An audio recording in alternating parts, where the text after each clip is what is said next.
For many pilgrims, they don't stop at Santiago. They continue the journey and walk an extra 89 kilometers to a place called Finisterre, a word that means the end of the earth.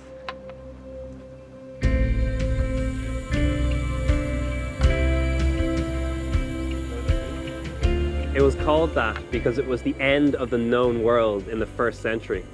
There at the coast, looking out over the sea, you would take stock and start to prepare yourself for the journey back to real life. When you looked out, it was just the ocean in front of you. As far as the eye could see, it was the unknown. And it would raise questions of like, what's next? Where to from here? How will my life be changed? This was the end of the journey because this was the destination that they were aiming for. But in many ways, it was the halfway point as they began their journey home, transformed and made new.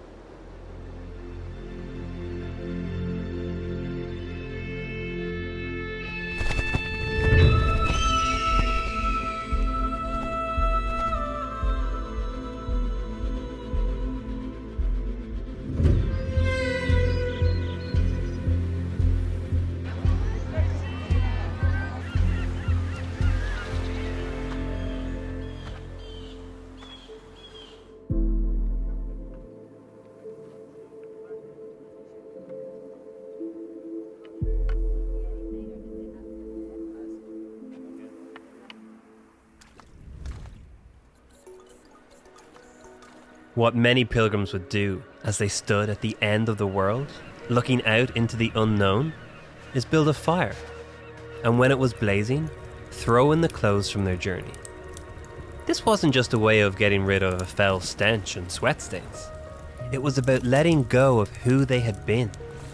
It was a symbol of leaving their old selves behind and returning home a new person. It was an outward sign of an inward truth. When a person trusts Jesus and follows him on the journey, everything changes. The presence of the well-worn paths from millions of feet that have traveled here over the centuries can all be traced back to one conversation. During that conversation, Jesus invites James to come and see, to leave his life behind, to burn what was, to embrace what could be, to listen to the longing of his heart for something more, for something deeper, for something real. And James accepted. He trusted the one who invited him to a life that was beyond what he knew. And he began a journey, a pilgrimage with Jesus, who invited him to let go of everything that was weighing him down and holding him back. He found a life where he didn't have to journey from water source to water source, well to well, but instead became a fountain of living water for those that were parched and in need of hope. The journey Jesus invited him on didn't promise to be pain-free. He'd get blisters and wounds along the way, but on this journey, he found that Jesus would bind these wounds, wash his feet, and offer him the comfort he could never find elsewhere. James found that he didn't have to change to be loved. He found that love changed him. Yes, it revealed his brokenness, his incompleteness, his insecurities, but it transformed him into someone who could withstand all of the darkness that the world would throw at him, as he passionately shared this hope to the ends of the earth. And it all started with an outstretched hand, an invitation to come and see, with permission to trust his longing for more.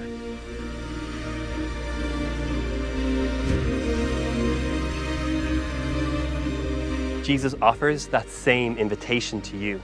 Come and see that you don't have to be held back by everything that is weighing you down. Come and see that there is comfort in your pain. Come and see that there is meaning beyond your messiness. Come and see how love can change you. What can feel like an ending is actually a beginning of a new life for a new you.